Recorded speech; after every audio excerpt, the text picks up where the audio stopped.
हमारे नेता के खिलाफ किसी ने आंख उठा के भी देखी तो आंखें निकाल लेंगे। उस उप मुख्यमंत्री जी के खिलाफ षड्यंत्र रचे गए। मैं धन्यवाद देता हूं इस समाज को, आप एकजुट खड़े होके आए, मजबूत होके आए और आपने जवाब दिया। वापस से खिसकना पड़ा, नहीं तो तैयारी पूरी हो गई थी, साहब बोले ना बोले। जितने भी पूरे राजस्थान में कॉलेज और यूनिवर्सिटी है उसमें आपका बेटा टिकट बांटेगा।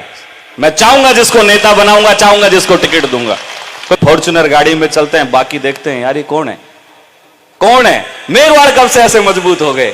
तो साहब मेघवाड़ मजबूत हो गए, इतने आंधियां उठे, हजार बर्क गिरे, लाख आंधियां उठे, वो फूल खिल के रहेंगे जिन्हें खिलना है, वो फूल खिल के रहेंगे जिन्हें खिलना है। बहुत जोरदार ये ट्रेनिंग होती है, एक मंच पे आके बोलना। यूं कहें कि इतनी सारी भीड़ देख के अच्छे अच्छे नेताओं के पैर कांपने लग जाते हैं, हाथ कांपने लग जाते हैं। इस बच्ची ने एक लाइन नहीं चुकी, चाहे उसने प्रैक्टिस की हो, चाहे उसने पढ़ा हो, चाहे उनके पिताजी ने उसको समझाया हो। सारे सम्मानित नेताओं का नाम लेना और लाइन टू लाइन बोलना, यह बहुत बड़ी बात है। तो मैं धन्यवाद देता हूं कि समाज में आपने ऐसे बच्चे भी तैयार किए हैं।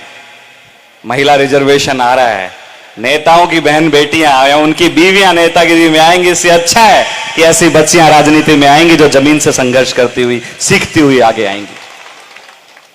बहुत खुशी होती है इस जागरूक समाज को देख के कि आज इतनी अच्छी अच्छी घोषणाएं माननीय उप मुख्यमंत्री जी के सामने आप लोगों ने की कि दुकानें खोली जाएंगी।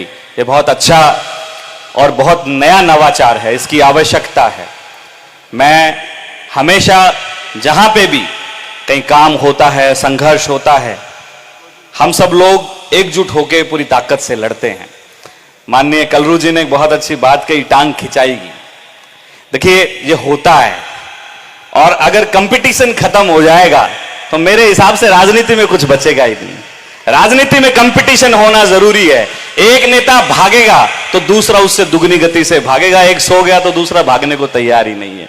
तो मैं कहता हूं कि टांग खिंचाई करो, लेकिन सही दिशा में करो, ये आवश्यक है। टांग खिंचाई के बिना राजनीति नहीं है। इस समाज को जगाएगा कौन? कौन जगाएगा इस समाज को? आज हमारे ये भीम आर्मी के साथी लड़ते हैं, संघर्ष करते हैं, तो हम जैसे लोग और पार्टियों के नेताओं को भी भागना पड़ता है कि मेरे भाई भाग रहे हैं, सड़कों पे आंदोलन कर रहे हैं, लाश को लेके बैठ गए, मुआवजा लेके उठेंगे।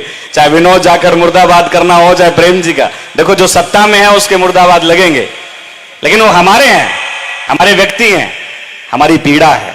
माननीय प्रेम जी का हम बहुत सारे आंदोलनों में खड़े हो जाते हैं उनके खिलाफ, लेकिन मन से गलत नहीं है।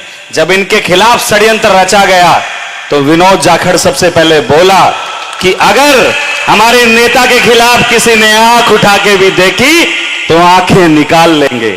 उस षड्यंत्र से बाहर आए। बात अगर हमारे असूलों की होगी तो हम मजबूती से टकराएंगे। अगर हमारे नेताओं की छवि को धूमिल करने का काम किया जाएगा, हम आंखों में आंखें डाल के उनके खिलाफत में खड़े होंगे। सत्ता के अंदर सवाल पूछना जायज है, अपनी बात को मनवाना बिल्कुल जायज है, तरीके अलग अलग हो सकते हैं, लेकिन आप हमारे नेताओं की छवि को धूमिल करोगे तो बर्दाश्त नहीं करेंगे। उप मुख्यमंत्री जी के खिलाफ षड्यंत्र रचे गए। मैं धन्यवाद देता हूं इस समाज को, आप एकजुट खड़े होके आए, मजबूत होके आए और आपने जवाब दिया। वापस से खिसकना पड़ा, नहीं तो तैयारी पूरी हो गई थी, साहब बोले ना बोले, लेकिन ये आपकी ताकत है। साथियों, ये समझने और विचार करने का विषय है कि कोई भी बड़े मंत्रालय अगर आपको मिलते हैं तो सरकारों का एक्सपेरिमेंट होता है, आपको फेल करने का प्रयास किया जाता है। किसी राज्य का आपको मुख्यमंत्री बनाया जाएगा और आपको कमजोर साबित करके साइड में बैठा दिया जाएगा और यह कहा जाएगा कि दलित समुदाय के अंदर नेतृत्व की क्षमता नहीं है, लेकिन ऐसा नहीं है। इस समुदाय ने वो नेता पैदा किए हैं जिसने इस देश का संविधान लिखा, ऐसे नेता पैदा किए हैं जो यूपीएससी की तैयारी करने वाली एक बच्ची को, एक बेटी को 4 बार का यूपी का मुख्यमंत्री मायावती जी को बनाया। और उसकी नेतृत्व की क्षमता देखिए आप। पूरा देश लोहा मानता है कि नहीं मानता है, राजनीतिक विचारधारा अलग विषय है।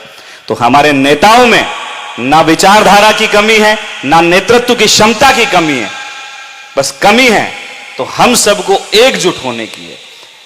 कलरू जी की बात से सहमत हूं, टांग खिंचाई चलती है, थोड़ा आपको समझना पड़ेगा, विचार करना पड़ेगा। जो ताकत कलम में है आज उप मुख्यमंत्री जी जो इस समाज का भला कर सकते हैं सत्ता में रहते हुए, आप 2 लाख लोगों की भीड़ भी कर लोगे ना आंदोलन में तो भी नहीं कर पाओगे। सरकार माने तो माने, नहीं माने तो नहीं माने। बहुत सारे आंदोलन होते हैं जिनमें 5-5 लोग इकट्ठा होते हैं, 5-5 लाख लोग इकट्ठा होते हैं, बहुत भाषणबाजियां होती हैं, रोड जाम होते हैं। सरकार नहीं झुके तो नहीं झुके, तो ऐसे नेताओं को भी आपको मजबूत करना पड़ेगा। देखो दोनों पार्टियां हैं, कोई तीसरी भी आएगी, नेतागिरी तो हमें ही करनी है। बाबा साहब अंबेडकर ने आपको जो आरक्षित सीटें दी है, चाहे उधर हो चाहे इधर, होने तो आपके ही, लेकिन आपका सवाल जायज है कि वो वैचारिक व्यक्ति होना चाहिए, विचारधारा के लिए काम करना चाहिए, वो इस समाज की पीड़ा को समझना चाहिए कि ये समाज कितना हाशिए पे खड़ा है, इसकी क्या स्थितियां हैं। आज शिक्षा के नाम पे हमारे लोगों को किस तरीके से क्या क्या पढ़ाया जा रहा है, सब कुछ बदला जा रहा है। संविधान की बात आती है तो आपको करनी पड़ेगी। इन मंचों पे अगर आप संविधान की बात नहीं करोगे तो कहां करोगे?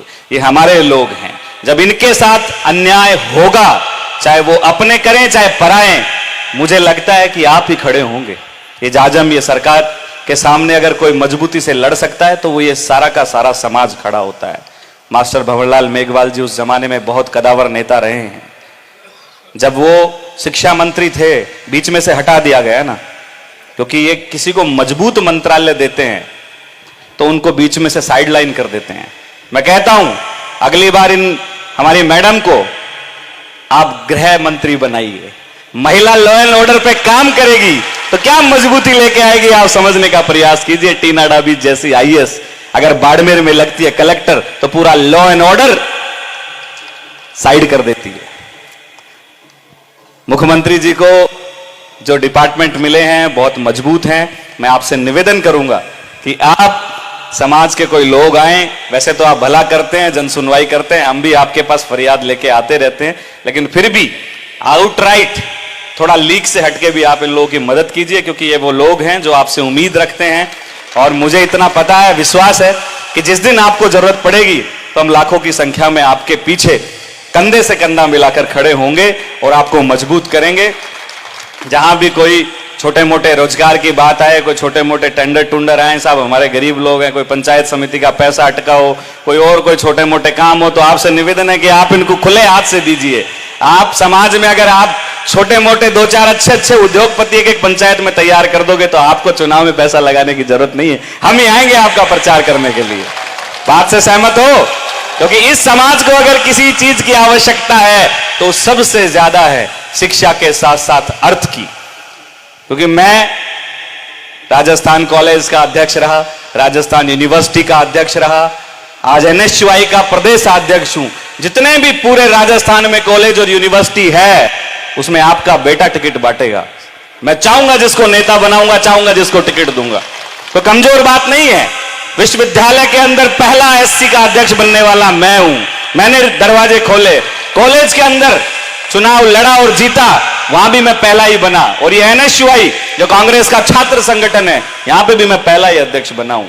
ऐसा नहीं है समाज में कमी है टैलेंट की या लोगों की, बस थोड़ा जिगर चाहिए। क्योंकि मेरे हिसाब से जिस तार में करंट नहीं होता है उस तार पे लोग क्या करते हैं, कपड़े सुखा देते हैं। तो करंट की जरूरत है, आपको छाती ठोक के मजबूती से आना पड़ेगा। हम आगे पीछे घूमते हैं, 150 गाड़ियों का काफिला लेके घूमते हैं, फॉर्च्यूनर गाड़ी में चलते हैं, बाकी देखते हैं यार ये कौन है कौन है। मेघवाड़ कब से ऐसे मजबूत हो गए? तो साहब मेघवाड़ मजबूत हो गए, इतने कमजोर नहीं है। सब अच्छे कपड़े पहनेंगे, बढ़िया रेबिन का चश्मा लगाएंगे, बढ़िया सूट बूट पहन के रहेंगे। बाबा साहब अंबेडकर को आपने देखा कभी कुर्ता पजामा पहने हुए? अच्छी पोशाक है, लेकिन मैं पूछता हूं, अंबेडकर साहब हमेशा सूट बूट में रहते थे, हो चाहे सर्दी हो चाहे गर्मी हो। वो सूट बूट में इसलिए रहते थे, वो इस समाज को सिखाना चाहते थे, समझाना चाहते थे कि आपको अपने आप के अंदर क्या क्या बदलाव लाने हैं। सब लोग जब कैबिनेट की मीटिंग बैठती थी और आफ्टर लंच होता था तो लंच के अंदर डॉक्टर अंबेडकर नैपकिन लगा के बढ़िया फोक की जो कांटे वाली चम्मच आती है ना, उससे काट के तरीके से खाते थे ताकि सामने वालों के पेट में मरोड़ चले। वो तांगे में नहीं आते थे। कभी गरीबी में संघर्ष करा होगा अलग बात है। उस समय की जो गाड़ियां होती थी, एम्बेसडर होती थी, क्या बाबा साहब अंबेडकर एम्बेसडर में चलते थे और पोर्च कॉलोनी में उनका मकान है।